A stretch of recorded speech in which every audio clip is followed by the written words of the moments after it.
bonjour à vous. C'est un plaisir de se retrouver en ce début d'année. Et j'espère que l'année a bien débuté pour vous.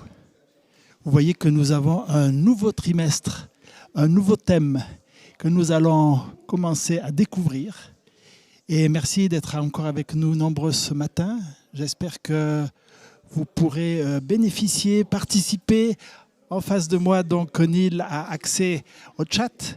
Je le vois également. Je vois que Yannick vient effectivement d'échanger avec Yvette et des moments de prière ensemble. Et nous apprécions aussi ce temps de partage que vous avez aussi entre vous.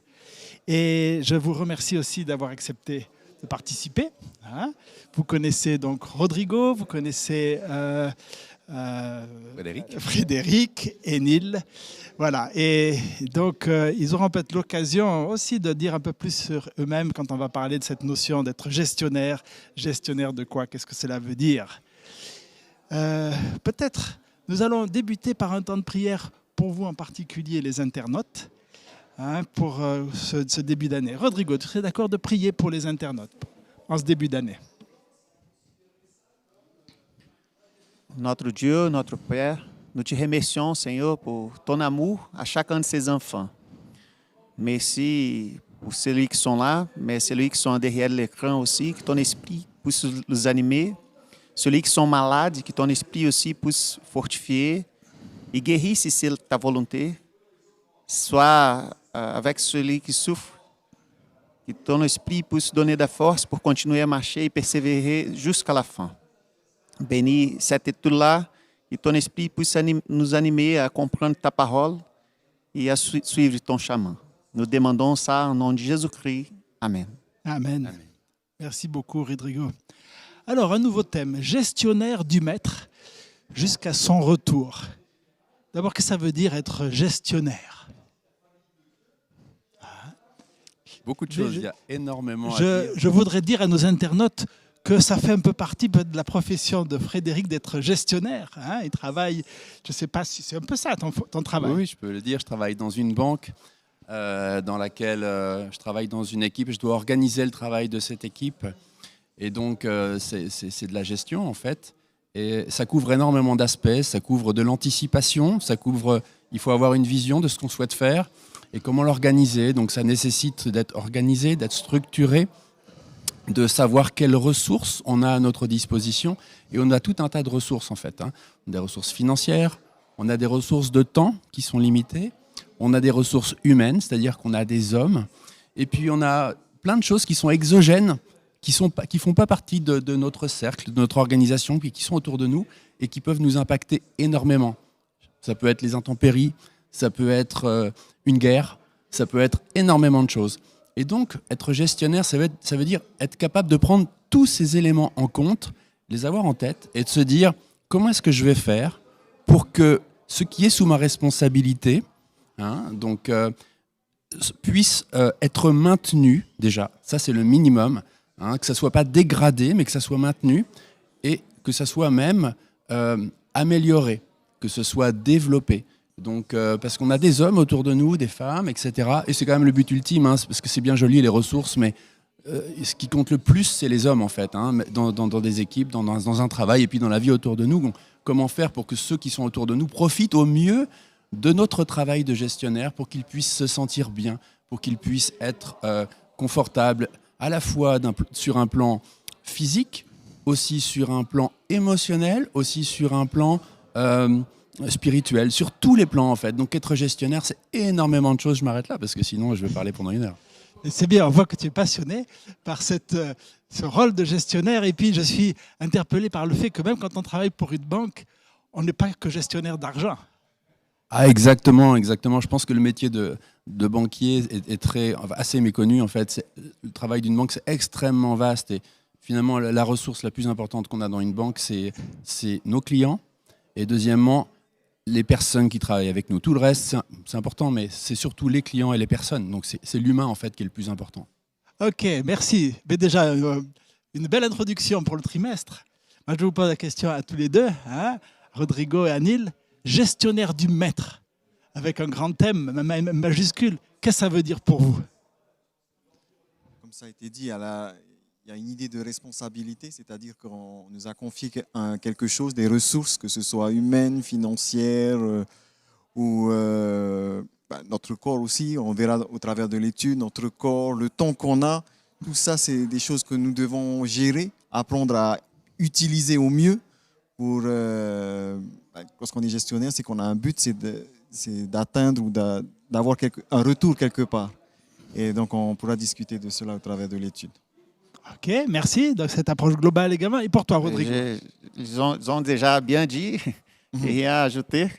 Mais c'est le début d'année, on a l'habitude de faire des efforts pour l'année prochaine et des choses à améliorer dans notre vie financière, notre vie de notre santé. Et on a besoin de gérer ces choses-là. Toutes ces choses-là, c'est une façon aussi de gérer, d'administrer, de ser gestionnaire aussi de nous-mêmes, de notre propre ressource. Ok, parfait, merci beaucoup. Alors, oui, Neil. Peut-être pour reprendre ce que Yves Le Buquier ajoute, il dit être gestionnaire, ça appelle également à être sage et équilibré. Voilà, et effectivement, donc un certain nombre de qualités dont tu as fait mention d'ailleurs. Hein. Il y a deux choses en fait. Il y a le gestionnaire et il y a l'actionnaire. Et le gestionnaire, finalement, il doit faire quoi? Il doit faire la volonté de l'actionnaire, donc la volonté du maître. Hein, je dis actionnaire parce que je parlais d'entreprise, mais la volonté du maître. Donc le gestionnaire, il ne fait pas n'importe quoi, il ne fait pas simplement sa propre volonté. En fait, le gestionnaire, ce n'est pas le décisionnaire ultime. Le décisionnaire ultime, c'est le maître. Et notre maître, c'est Dieu. Donc on doit d'abord se poser la question, mais que veut notre maître? Amen. Pour pouvoir bien gérer, il faut savoir atteindre l'objectif du maître. Donc, qu'est-ce qu'il veut vraiment? Comment je dois m'y prendre? Donc, le quoi et le comment. Qu'est-ce qu'il veut? Comment je dois m'y prendre? Pour quel résultat? Ok, alors, étonnamment, entre guillemets, la première leçon ne parle pas du tout de ressources, qu'elles soient humaines, qu'elles soient le temps, qu'elles soient l'argent. Elle parle d'autre chose. Elle parle plutôt d'identité. Hein? Et on s'interrogera après, finalement, quel est le lien entre l'identité et le fait d'être gestionnaire. Alors, je vous invite à prendre un premier passage dans Galates 3. Hein, Galates 3 et Galates chapitre 3, si on peut lire les versets 26 à 29. Si l'un d'entre vous veut bien lire Galates 3, versets 26 à 29, pour justement s'interroger sur cette notion d'identité. Nous lisons « Car vous êtes tous, par la foi, fils de Dieu en Jésus-Christ. En effet, vous tous qui avez reçu le baptême du Christ, vous avez revêtu le Christ. Il n'y a plus ni juif, ni grec, il n'y a plus ni esclave, ni homme libre, il n'y a plus ni homme, ni femme, car vous tous, vous êtes un en Jésus-Christ. Et si vous appartenez au Christ, alors vous êtes la descendance d'Abraham, héritier selon la promesse. » Merci beaucoup. Et peut-être qu'on pourrait aussi, dès maintenant, lire en parallèle Romains 8. Romains 8, versets 14 à 17. Car tous ceux qui sont conduits par l'Esprit de Dieu sont fils de Dieu. En effet, vous n'avez pas reçu un esprit d'esclavage qui ramène à la crainte, mais vous avez reçu un esprit d'adoption filiale, par lequel nous appelons Abba, Père. L'Esprit lui-même rend témoignage à notre esprit que nous sommes enfants de Dieu. Or, si nous sommes enfants de Dieu, nous sommes aussi héritiers, héritiers de Dieu et co-héritiers du Christ, s'il est vrai que nous souffrons avec lui pour être aussi glorifiés avec lui. Ok, merci beaucoup, Neil. Alors, comme vient de le dire Jenny, hein, le gestionnaire gère les affaires du propriétaire, hein, tu l'avais mentionné, mais avant d'être gestionnaire, eh bien, aujourd'hui, on s'interroge sur quelle est notre identité. Hein. Et dans ce que nous venons de lire, dans ces passages-là, il y a plusieurs types d'identités qui sont évoqués. Lesquels vous retenez? Esclavage. Alors, on peut être esclave. Ouais. On peut être quoi d'autre? Celui que je préfère, c'est le verset 26. Par la foi, fils de Dieu en Jésus-Christ. Voilà, fils ou fille de oui. Dieu. D'autres identités qui peuvent apparaître encore dans ces versets que nous avons lus.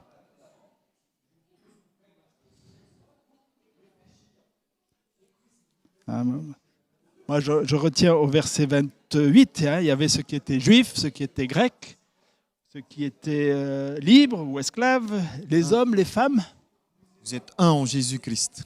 ou le fait d'être un, hein, une appartenance. Alors, d'après ces passages-là, comment devient-on fils et fille de Dieu? Oui, Alors, Frédéric. on nous dit par la foi. Alors, on a cité deux passages. Il y en a un autre que moi j'aime beaucoup qui est dans Jean 1, verset 12, qui nous dit « Mais à tous ceux qui l'ont reçu, et on parle de Christ, il leur a été donné le droit d'être fait enfants de Dieu, savoir à ceux qui croient en son nom. » Donc, à la question « Comment est-ce qu'on devient fils de Dieu ?» c'est par une démarche. On est tous créatures de Dieu, mais est-ce qu'on est vraiment enfant de Dieu? Pour pouvoir être enfant de Dieu, il faut l'accepter, il faut accepter Jésus-Christ. Et à partir de ce moment-là, on a le droit d'être appelé fils de Dieu. Ok, effectivement, hein, Jean 1,12 dit à tous ceux qui l'ont reçu, hein, ou tous ceux qui l'ont accepté. Et puis tu mentionnes par la foi, c'est vrai que Galates 3, 26 disent vous êtes tous fils de Dieu par la foi. Hein, d'autres éléments, comment devient-on fils de Dieu? Oui, Neil? Peut-être une remarque. En fait, le terme fils de Dieu, dans cette lettre, est utilisé 2 fois, à part celui-là. Et souvent, en fait, il est utilisé en référence à Jésus. Toujours en référence à Jésus. Et dans ces lettres, en fait, Paul, quand il parle de fils de Dieu, c'est toujours en lien avec Jésus. C'est Jésus qui est fils de Dieu. Et c'est remarquable qu'ici, dans ce texte, ce titre qui est accordé à Jésus, il associe aussi à ceux qui sont rachetés. C'est pour nous montrer notre filiation finalement à travers Jésus. C'est pour ça qu'il précise bien, vous êtes fils de Dieu en Jésus. Oui. Donc il y a une relation filiale à travers Jésus qu'on a avec le Père. Ok, donc recevoir Jésus, la foi en Jésus, à travers Jésus, il y a cette filialité. Voilà, tout à l'heure, il y a une question qui a été posée, je ne sais plus par qui. Qu'est-ce que ça veut dire famille? C'est justement le Père, la relation du Père, du Fils. Donc, à travers Jésus, on rejoint cette famille céleste, on va dire. Et donc, on voit différentes richesses, hein, de nos internautes. Germaine qui nous dit fils et fille de Dieu, c'est faire la volonté de Dieu. Et Néméie qui nous dit on n'est pas tous enfants de Dieu. Ça, on pourrait peut-être se poser aussi la question comment se positionner par rapport à ça, hein. Et j'entends ce que dit Néméie. Sandra nous dit on est co-héritier, hein, héritier, un autre aspect de l'identité. Pour toi, Rodrigo, comment devient-on fils et fille de Dieu? Le but principal de Dieu, quand il nous a créés en tant que fils. Mais l'être humain a décidé de s'émanciper, de laisser cette... c'est Cain qui a dit en Genèse 4, 9, né, je suis gardien de mon frère, je ne appartiens pas à la famille. C'est lui qui s'est émancipé. C'est l'être humain qui s'est émancipé de Dieu. Et on comprend le chapitre 8, verset 15, Romains 8, verset 15. Vous n'avez point reçu un esprit de servitude pour être encore dans la crainte, mais vous avez reçu un esprit d'adoption. Adoption, c'est pas par rapport à la partie de Dieu. Si on prend Luc chapitre 15, il y a 3 paraboles. La parabole da brebis qui est perdue, il va jusqu'au bout pour la chercher, parce qu'elle ne savait pas qu'elle est perdue. La deuxième, c'est la drachme qui est perdue, né? E ela é dedans la maison, mais ela ne savent pas qu'elle est perdue. Mais la troisième, c'est le fils prodigue. Le père, il ne vient pas chercher le fils. Tu vois que la parabole, il reste là parce que le fils connaît le père. Il sache le chemin. Il attend qu'il accepte être fils. Vous comprenez? On peut prendre aussi Jean chapitre 8. Si me permettre, je ne sais pas si j'ai de temps, mais si me permettre, chapitre 8, il parle ici, nesse verset 15 de Romains, on voit la différence entre servitude et les fils. Jean chapitre 8, verset 33. Non, 34 jusqu'à 36. En vérité, je vous le dis, le répliquera Jésus. Quiconque se livre au péché est esclave du péché. L'esclavage, c'est lié directement au péché. Et l'esclave ne demeure pas toujours dans la maison. Le fils, il demeure toujours. Verset 36. Si donc le fils vous affranchira, vous serez réellement libre. Et il fait deux comparaisons pour être fils de Dieu, mais par le choix. Le choix et la foi en Jésus-Christ. Si tu ne fais pas ce choix, le verset 44, il laisse clair à qui vous êtes fils. Verset 44, il dit, vous avez pour père le diable, et vous voulez accomplir le désir de votre père. Il est meurtrier dès le commencement, il ne se tient pas dans la vérité, parce qu'il n'est pas de vérité en lui, lorsqu'il préfère la mensonge. Dieu nous a créés au but d'être fils, mais nous pouvons choisir notre père, adopter notre père. Qui va être notre père?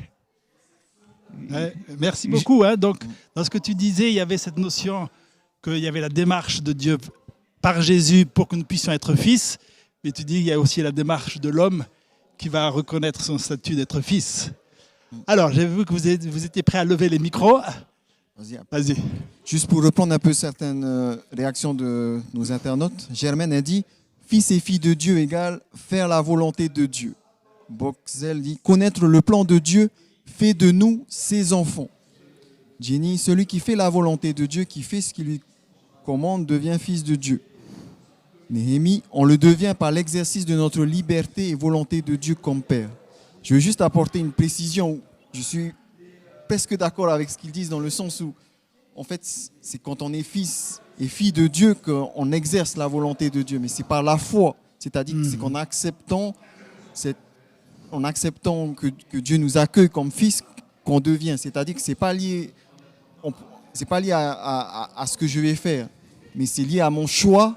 Comme je ne sais plus qui l'avait dit, c'est lorsqu'on exerce notre liberté de choisir Dieu comme Père qu'on le devient.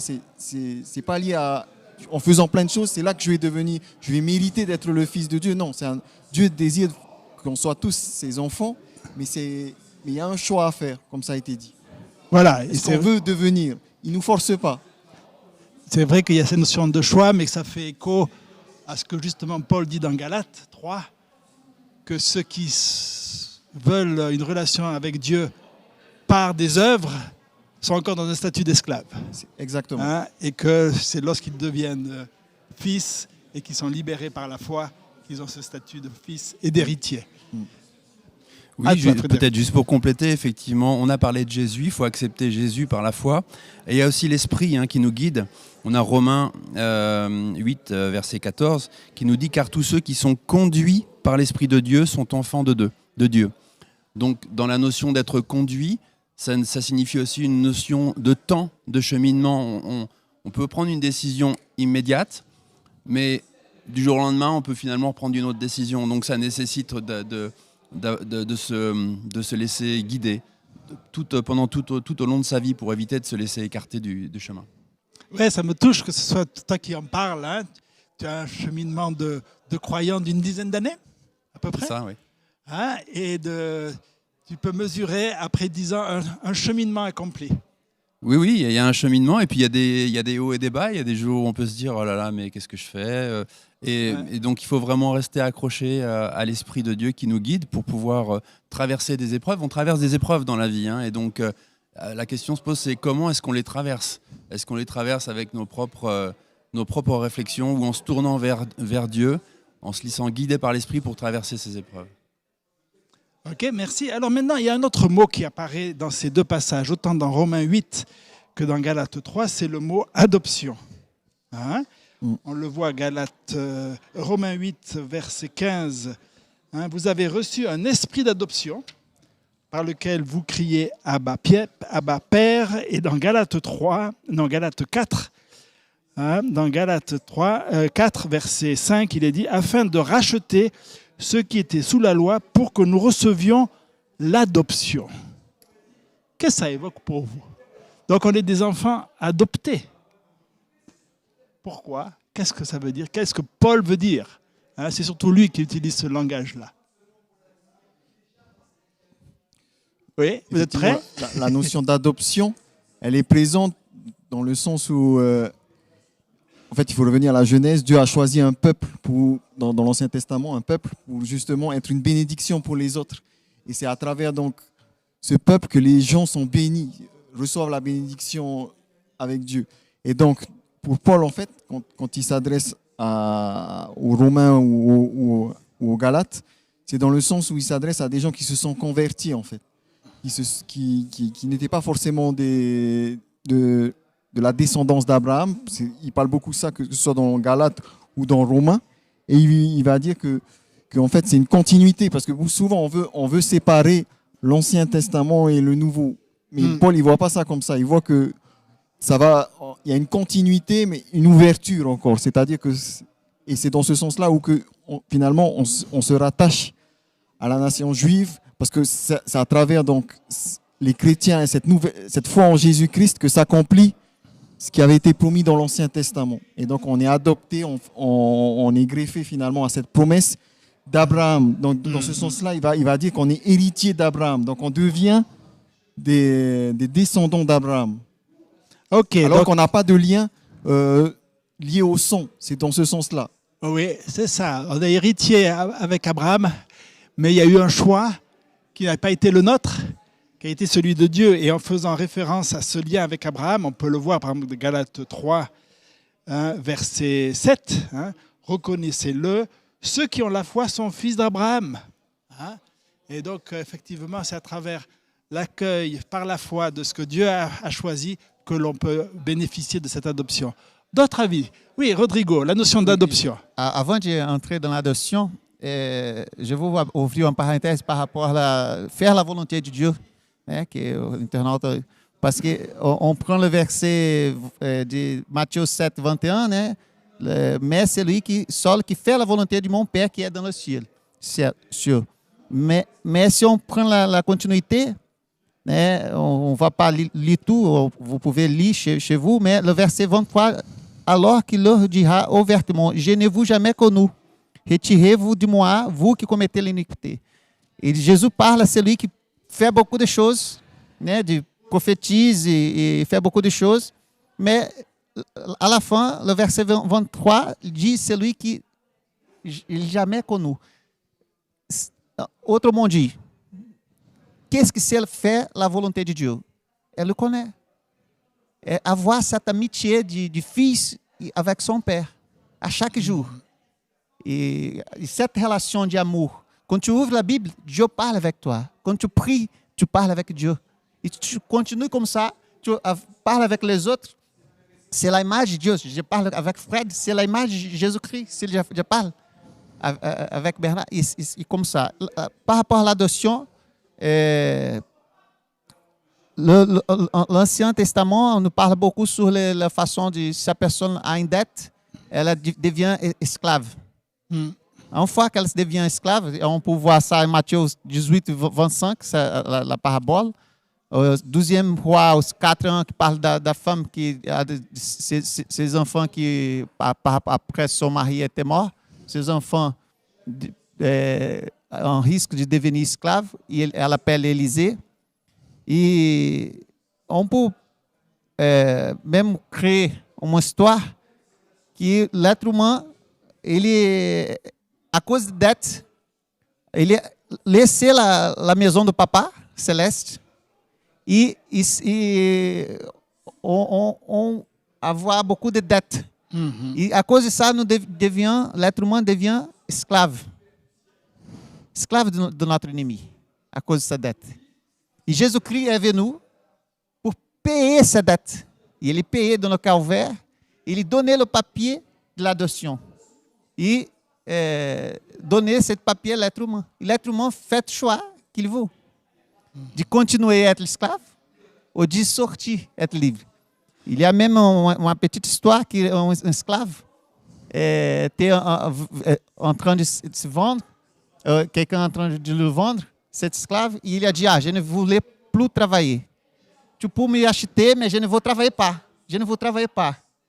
Et un homme qui a passé par là, il a acheté. Il dit, tu peux m'acheter, mais je vais chez toi, mais je ne vais travailler pas. Il ramène, il donne à manger. Il dit, je vais manger parce que j'ai faim, mais je ne vais travailler pas. Après, à la fin qu'il mange, il donne le papier. Maintenant, tu es libre. Tu peux faire qu'est-ce que tu veux.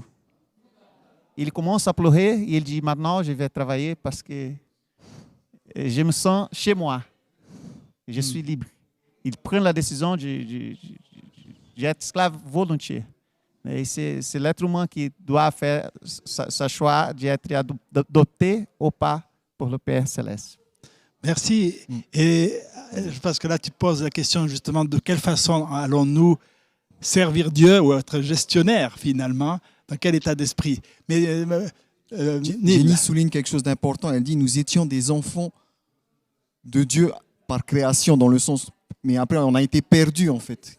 Le péché fait que finalement on a choisi de ne plus faire partie de cette relation filiale avec Dieu. Et donc il a fallu, Dieu, c'est lui qui vient à notre rencontre et qui veut restaurer cette relation parce qu'on a été créé à son image, mais le péché a perverti cette image. Et finalement, il a choisi un peuple pour cela. Et par la suite, dans la continuité, nous aussi, c'est plus par création qu'on devient enfant de Dieu, mais c'est par choix, par la foi.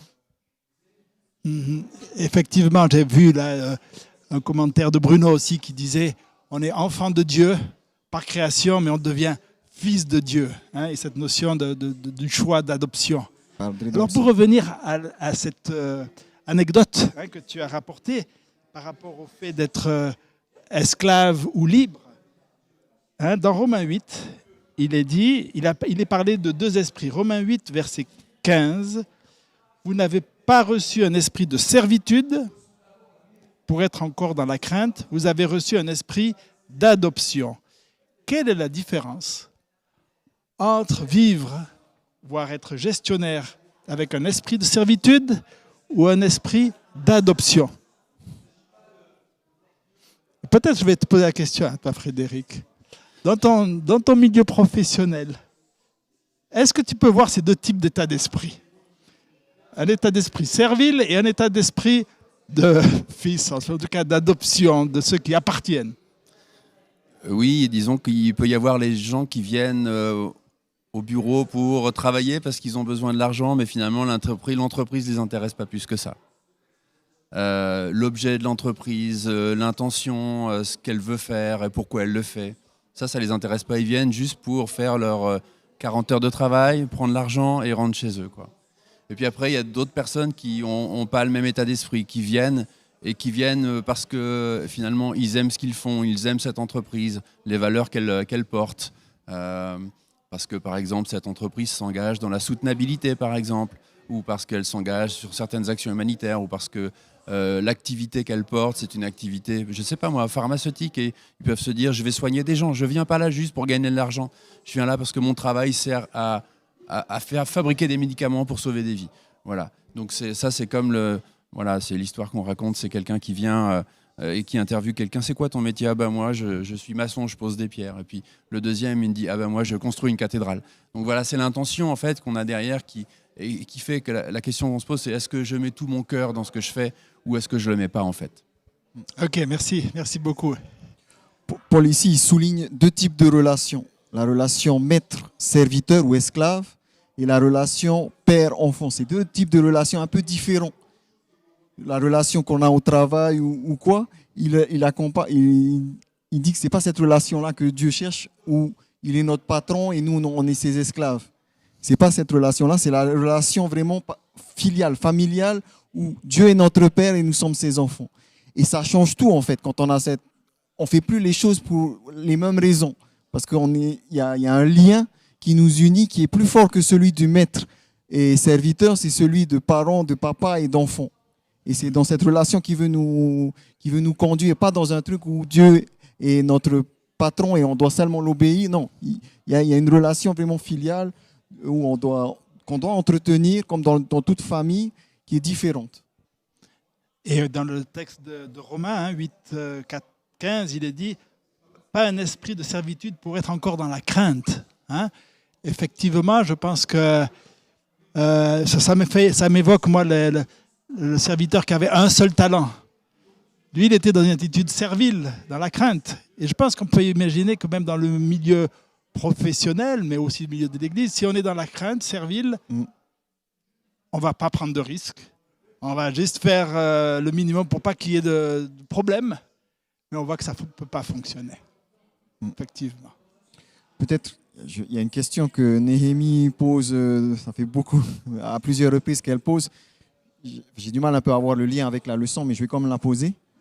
Pourquoi Dieu reconnaît une descendance au diable dans Genèse 3 et quelles sont les conséquences? Comme on était sur la descendance, l'identité. Et c'est vrai que dans Genèse 3, il va parler de deux descendances, celle qui t'écrasera la tête. Et en fait, pour comprendre ça, dans Genèse, je pense qu'il faut, je n'ai pas les textes par cœur en tête, mais il faut vous lire Jean et Apocalypse. Dans Jean, il est question justement de cette descendance. C'est quoi cette descendance de Satan? C'est ceux qui n'obéissent pas et que vous avez pour père le diable, Satan, le serpent ancien. C'est dans le sens où justement on n'est pas dans cette filialité avec Jésus, mais au contraire, on n'est pas dans cette relation avec Dieu, avec le Père. Et ça fait aussi écho à ce que tu as lu tout à l'heure, par rapport à justement les... Alors, c'est à cause du péché. Pourquoi est-ce qu'il y a une descendance? Parce que le péché a affecté l'être humain et justement, à chaque fois qu'on choisit par finalement le Père comme modèle identitaire, quelqu'un veut s'approprier notre identité, c'est le diable. Et à travers ça, c'est cette descendance-là que nous représentons par nos actions, nos paroles et notre être. Merci. Je crois que c'était important. J'ai vu aussi cette question qui revenait à plusieurs reprises dans le chat. Et nous voulons rester en lien avec vous, les internautes, parce que même si on est enrichis entre nous quatre, on est aussi enrichis par vos commentaires. Et puis d'ailleurs, Jenny, elle répond aussi. Bonjour Néhémie, la descendance dont tu parles sont ceux qui sont comme Caïn, qui refusent d'obéir à Dieu. Alors, un dernier point, après nous allons passer à un deuxième passage. Dans ces passages, une autre identité qui est donnée, en plus le fait d'être fils et fille, d'être unis, d'être adopté, il y a la notion d'héritier, ou même co-héritier avec Christ. Qu'est-ce que ça évoque pour vous, cette notion d'être héritier? Dans la notion d'héritier, il y a tout un passé, c'est-à-dire qu'on a des racines. Quand on est héritier, on n'hérite pas simplement de gènes.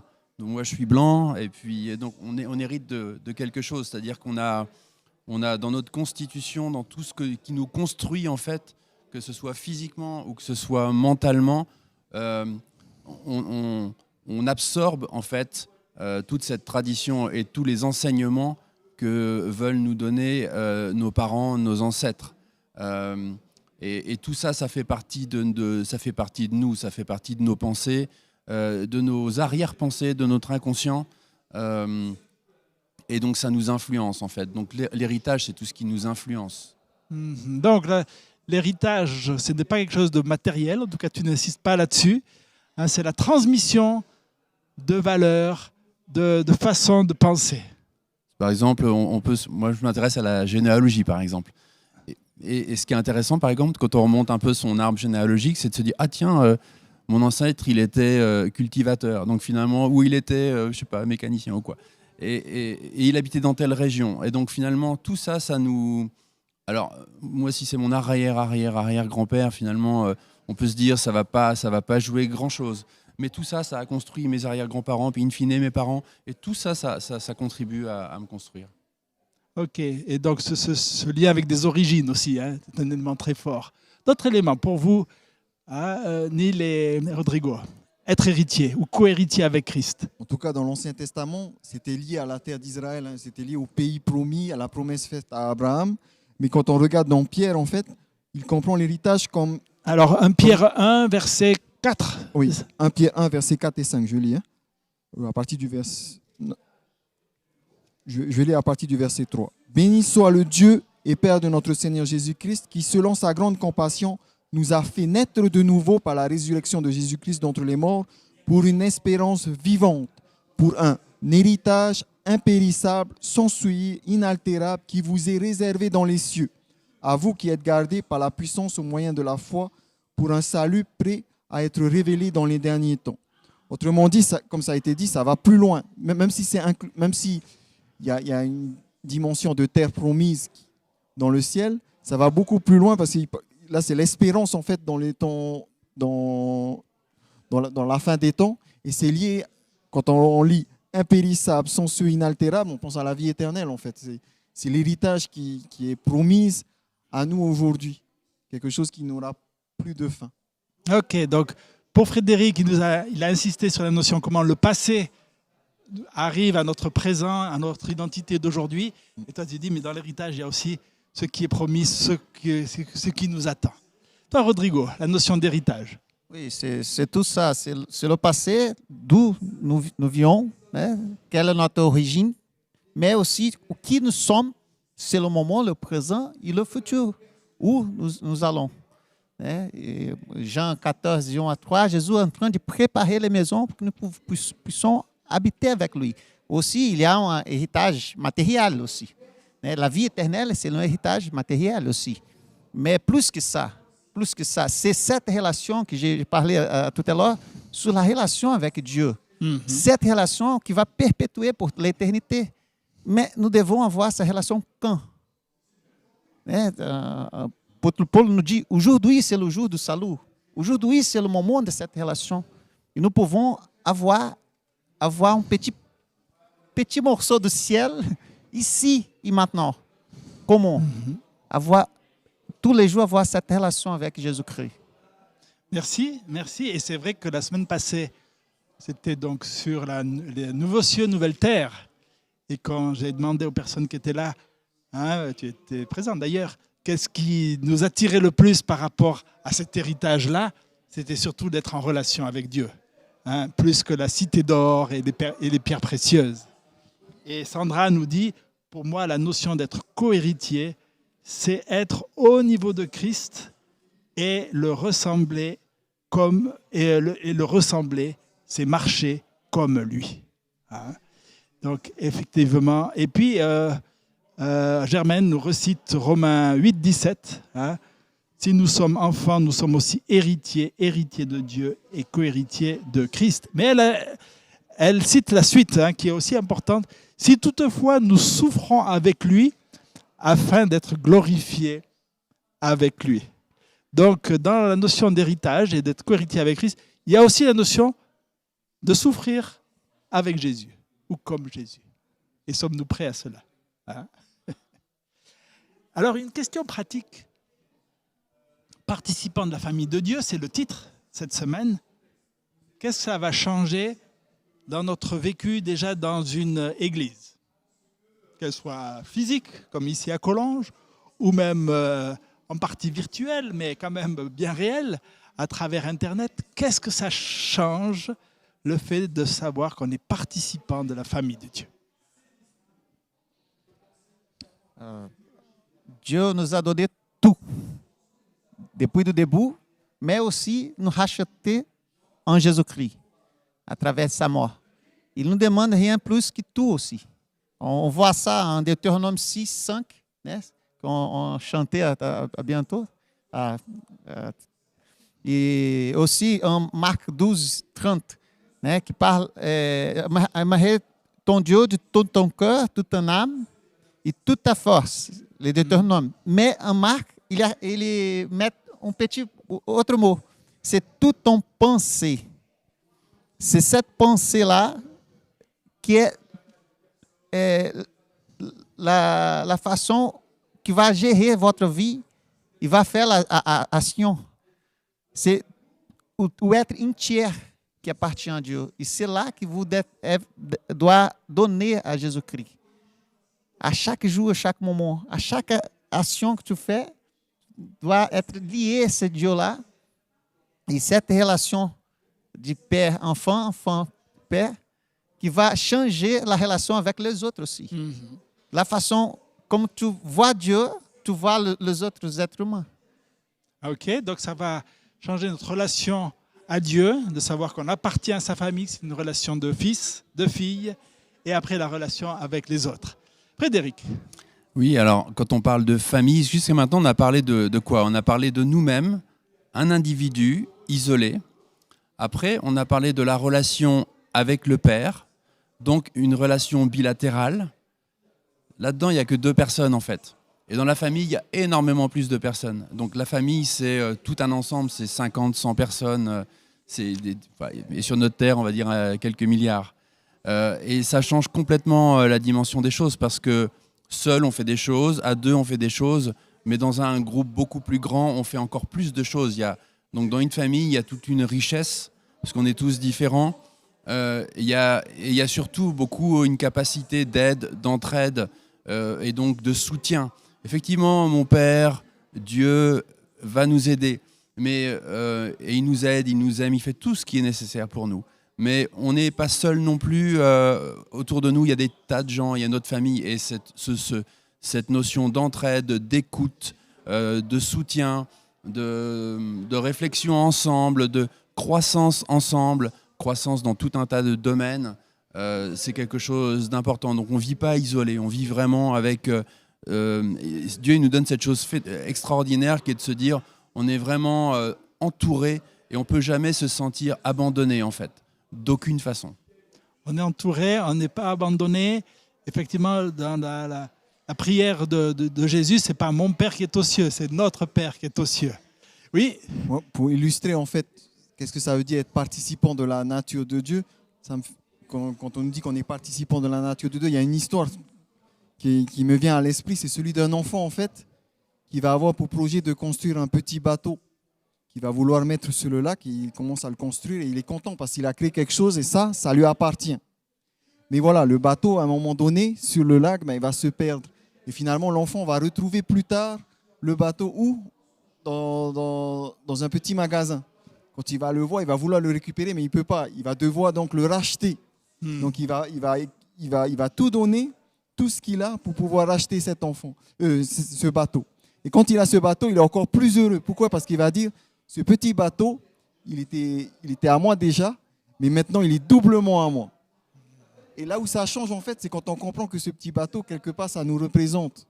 Ouais. Et que en fait, Dieu nous a créés, on était déjà à lui, mais il nous a encore, parfois on s'est perdu et Dieu nous a rachetés. Et ça change tout pour nous aujourd'hui, de se dire qu'on appartient à Dieu et Dieu s'est sacrifié, a tout donné pour que l'on fasse partie de cette famille, il nous a déjà aimés en premier. Et je crois que pour quelqu'un, peut-être nos internautes, pour ceux qui se sentent seuls, ceux qui sont abandonnés, sachez qu'il y a une personne qui vous a racheté, qui vous aime.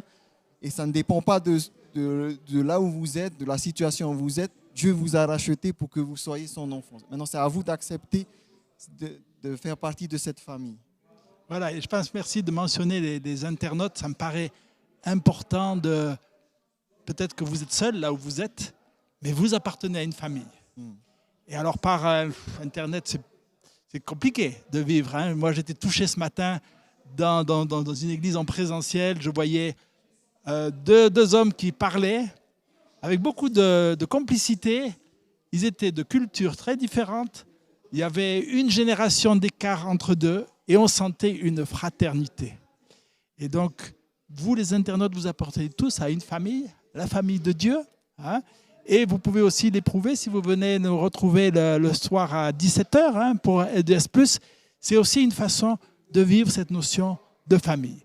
J'avais l'impression que tu étais prêt à dire quelque chose. Oui, en fait, c'était la notion de bateau qui m'interpellait parce que finalement, et ça revient aussi à la notion de famille, on peut, grosso modo, un vrai bateau, un gros bateau, on ne peut pas le diriger seul, en fait. Et donc, c'est aussi cette interaction avec les autres, c'est quelque chose qui est nécessaire. On ne peut pas aller bien loin tout seul, en fait. Donc, c'est important de garder ça en tête et de se dire qu'on fait partie d'une famille. On doit se soutenir les uns les autres, on doit travailler les uns avec les autres. Parce que si on est seul au bout d'un moment, on va être bloqué, en fait. Donc, le fait d'être dans une famille nous permet d'avancer beaucoup plus loin. Ok, merci beaucoup. Peut-être Oui. pour rejoindre un peu ce que Rodrigo disait tout à l'heure, c'est qu'en fait, il faut voir à chacun, parce qu'en chaque personne, le sacrifice de Jésus, Mhm. qu'il a voulu pour chaque personne, c'est-à-dire que si nous sommes enfants de Dieu, on a les préoccupations de Dieu. Et Jésus, il a donné sa vie pour pouvoir sauver chacun. Donc ça change notre relation. Lorsqu'on se rend compte, pour moi, ce que Dieu a fait pour moi, ça nous impacte sur les autres. Pour cette personne, pour ce frère qui est à côté de moi, ben Jésus est mort, ben ça doit nous impacter, changer notre relation, notre façon d'être, notre manière de parler ou d'interagir dans tous Oui. les domaines. C'est vrai que nous avions tout à l'heure notre temps de prière avec les techniciens. Oui. Et le responsable des techniciens, donc Rommel, parlait de cela, de voir la personne de Jésus dans l'autre. Et on est en plein dans le sens, qu'est-ce que ça veut dire appartenir à la famille de Dieu. Tu voulais intervenir. Oui, en Jean 20, verset 17, regarde como Jesus parle. Jean chapitre 20, verset 17,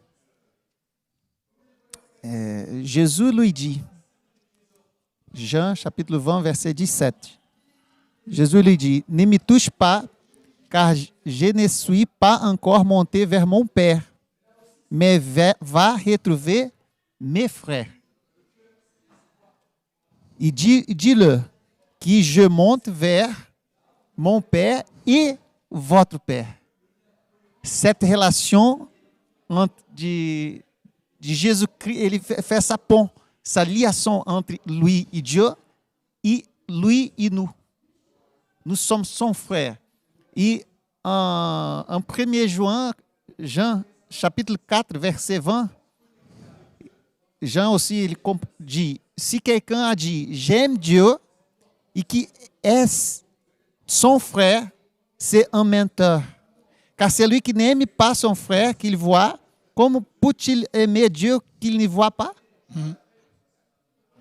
Tu vois, nous sommes vraiment frères un les autres. Nous sommes la famille de Jésus-Christ. Et comment on peut dire j'aime, non, j'aime tout, mais cette personne-là, je n'aime pas. C'est pas possible. Tu peux pas être d'accord avec certaines choses que la personne fait.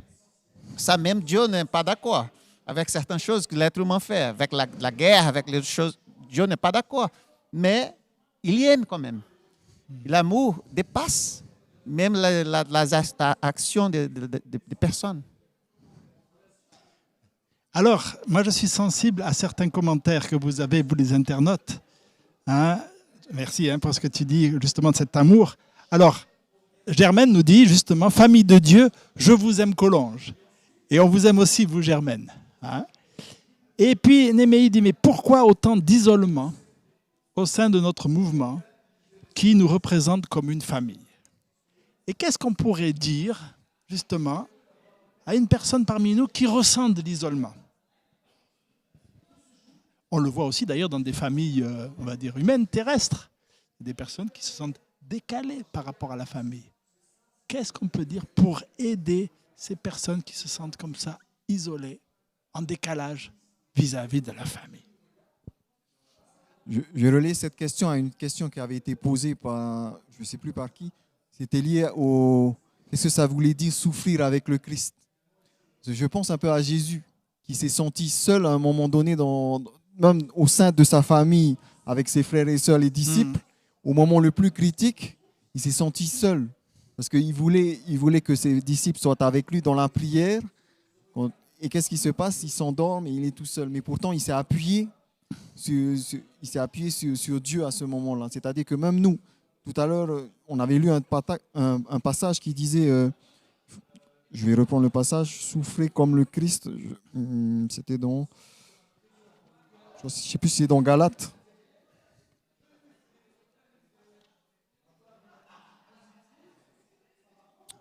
Je retrouve le passage, mais l'idée en tout cas, c'est qu'on participe également à la souffrance du Christ, dans le sens où appartenir au Christ, c'est aussi accepter que parfois, comme on subit ce que le Christ a subi, il a été trahi par ses frères, par ses amis les plus proches.